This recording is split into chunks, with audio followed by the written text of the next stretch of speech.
সমাজ সাহায্য দানে। কবি শাকিল আনোয়ার। স্বার্থশূন্য পবিত্র জীবনযাপন, সমাজ, প্রতিবেশী, আত্মীয় পরিজন, সত্য সুন্দর, অধিক সুখ আনন্দ বোধ করি।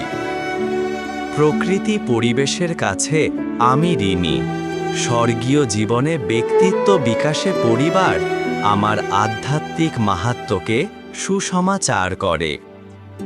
সত্যিকারের সুখ একান্তভাবে বিশ্বাসে, মঙ্গলের জন্য স্বাধীন আমার জীবন চলাপথ। সর্বদা প্রস্তুত নিজের সুখ বিসর্জন দিতে অন্যের মঙ্গলে। কর্মে শুভ ফল, ভোগে ত্যাগে সংসারে, দেশ জাতি মাতৃভূমিতে ঋণী কোনোভাবে। ব্যক্তি জীবনে পরিত্রাণ পেতে সমাজ সাহায্য দানে। আত্মার সাথে সংলাপ কাব্যগ্রন্থ।